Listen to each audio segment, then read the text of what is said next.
안녕하세요. 북사랑 카페 크리스티나입니다. 어느덧 12월이 되어 곧 크리스마스를 맞이하게 되었는데요. 북사랑 카페 구독자님들과 제 채널을 방문하시는 시청자님들 모두가 사랑과 행복이 가득한 12월 한 달이 되셨으면 합니다. 오늘은 지난 영상에 이어 스캔들 세계사 2편을 여러분들께 소개해 드리려고 하는데요. 이주은 작가님이 쓰신 스캔들 세계사는 제가 앞전 영상에서 말씀드렸던 것처럼요.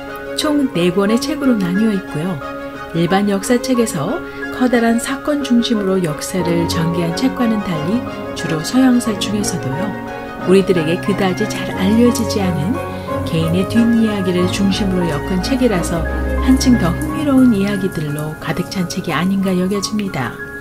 자, 그럼 지금부터 그 역사의 이야기 속으로 함께 들어가 보도록 할까요?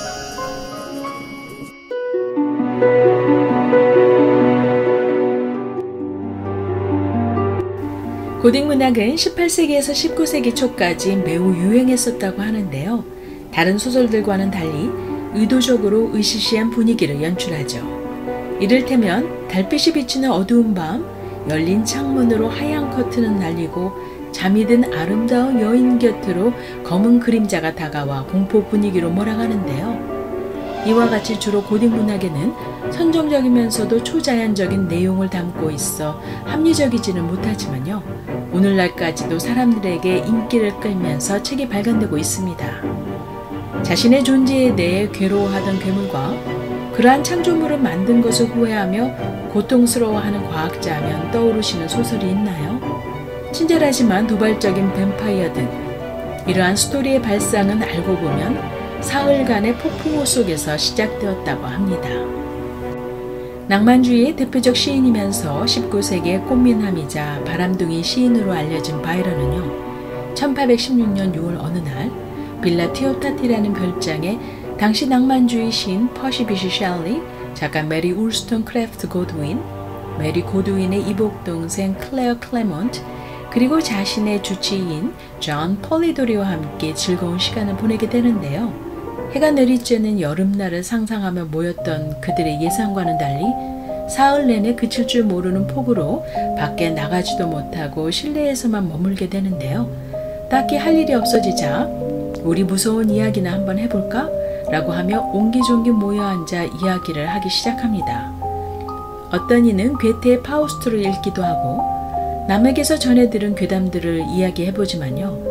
곧 따분해져서 각자가 무섭고 재미있는 스토리를 한번 지어내보자고 제안하게 됩니다. 비가 엄청 쏟아지는 한 여름밤, 각자가 지은 무서운 이야기로 한자리에 다시 모이게 되는데요. 이날 밤에 이야기로 주목받게 되는 두 사람이 있었으니 메리 울스턴 크래프트 고드윈과 존 폴리도리였죠. 메리 울스턴 크래프트 고드윈은요. 결혼 후 메리 셸리로 이름을 바꾸는데요.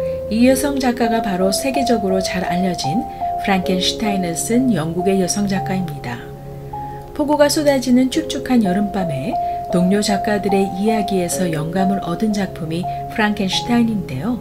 혹시 이 작품을 아직 잘 모르고 계시다면 제가 전에 만들었던 메리 셸리의 프랑켄슈타인의 영상을 참고하셔도 좋을 듯 싶습니다. 1818년에 출간된 프랑켄슈타인은요. 1816년에 폭우가 쏟아진 그 여름밤이 아니었다면 고딕 문학으로 자리 잡고 있는 훌륭한 작품이 만들어지지 않았을 것이라고 여겨집니다. 존 폴리도리는 흡혈귀에 대한 글을 쓰게 되는데요. 우리들에게 1897년 브램 스토커가 쓴 드라큘라가 훨씬 더 알려져 있지만요. 최초의 흡혈귀에 대한 소설을 쓴 작가가 존 폴리도리라고 하네요. 매력적인 신사이면서 아름다운 뱀파이어 캐릭터의 창시자이기도 하죠. 과거에 늘 인간이 승리하던 내용과는 달리 뱀파이어가 다 이기는 내용인데요. 드라큘라의 작가도 존 폴리도리가 집필한 소설 뱀파이어를 읽고 아이디어를 받았다고 하고요. 1819년 존 폴리도리가 집필 당시 바이런경의 이름을 달고 책은 불티나게 많이 판매되었다고 합니다. 프랑켄슈타인과 뱀파이어는 후에 전 세계적으로 잘 알려진 공포, 환상, 추리소설의 선구자인 작가 에드거 앨런 포가 어린 시절에 프랑켄슈타인을 읽었다고 하고요. 그의 작품으로는 어셔가의 몰락, 검은 고양이로 유명하죠. 단 며칠간의 폭우가 쏟아졌던 여름날 밤, 우연한 계기로 쓰여진 스토리가 문학사의 흐름까지 바꾸고 오늘날까지 영향을 미치는 것을 보면 역사는 참 흥미롭네요.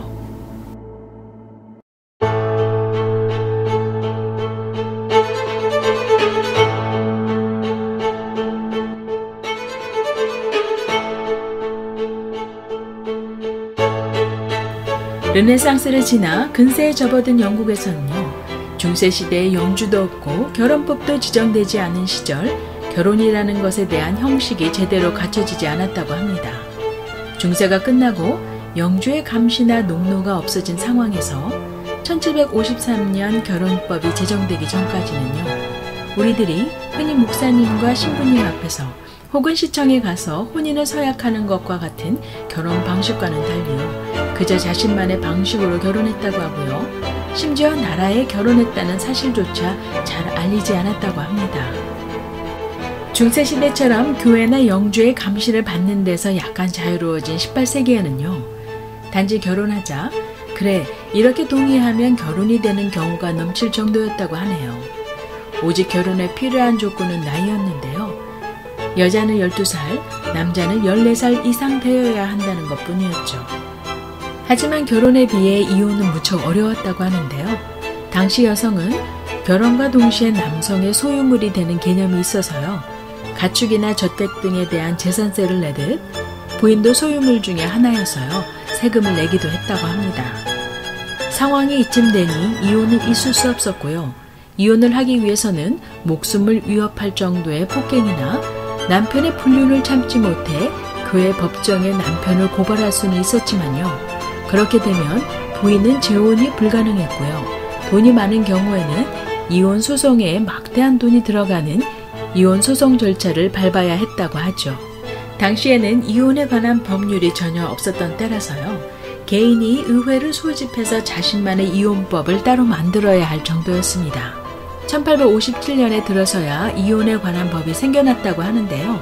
여전히 이혼을 하는데 많은 돈이 들어 특히 가난한 사람들은 아무리 이혼을 하고 싶어도 방법이 없었다고 하죠.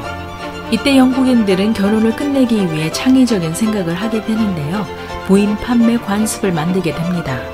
대부분의 부인 판매는 소나 양을 파는 시장에서 가능한 한 많은 구경꾼과 증인을 두고 벌어졌는데요, 남편은 마치 가축을 판매하듯 부인의 목이나 팔 혹은 허리에 밧줄이나 리본을 묶어 시장에 끌고 나갔다고 하고요, 사람들 앞에서 경매를 했다고 하죠.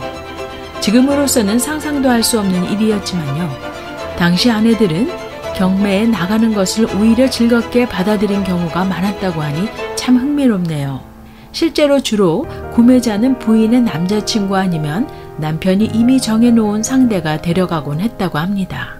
경매는 남편의 주도로 이루어질 수 있었지만 부인은 구매자를 거절할 권리가 있었다고 하네요. 적게는 맥주 한 잔에서 많게는 100파운드, 지금의 화폐로 계산하면 1800만 원 정도의 부인들은 팔려나갔다고 합니다.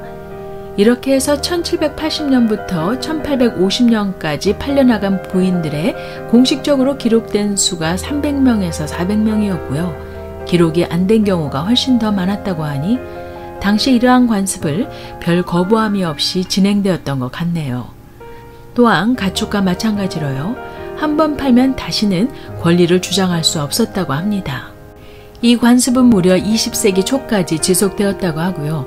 이런 희한한 관습을 작가 토마스 하디는 캐스터브리지의 시장이라는 장편 소설로 쓰기도 했습니다. 이 소설에서는 남편은 술에 잔뜩 취해 부인과 딸을 팔아버리지만요, 곧 후회하며 평생을 고통 속에 살아가는 내용을 담고 있다고 하는데요. 부인 판매는 대부분 이혼 비용을 감당할 수 없는 가난한 계층에서 많이 이루어졌다고 하죠. 부인 판매의 문헌을 보면 남편의 직업은 대장장이나 굴뚝 청소부, 마차 수리공 등이 대부분을 이루었다고 하고요. 가끔은 신사라고 기록된 경우를 보아 상류층에서도 벌어졌다고 짐작할 수 있다고 합니다. 이처럼 황당하고 어처구니가 없는 부인 판매 관습은요, 1780년에서 1850년쯤 상류층에서 반드시 없애야 할 풍습으로 지정하여 큰 노력을 하였고요. 20세기에 들어와 여성의 인권을 존중하게 되면서요, 자연스럽게 사라졌다고 하죠.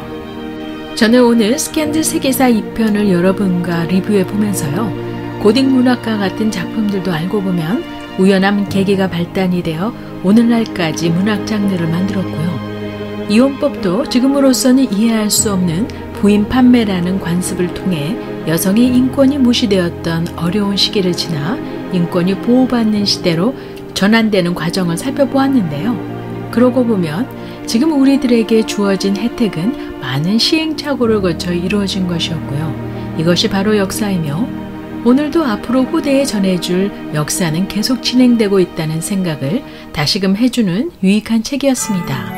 많은 좋은 역사의 이야깃거리가 책 안에 있으니 한번 읽어보실 것을 추천드립니다. 오늘의 영상을 끝까지 시청해 주신 것을 감사드리며 구독, 좋아요 잊지 마시고요. 그럼 다음 영상에서 뵐 때까지 안녕히 계세요.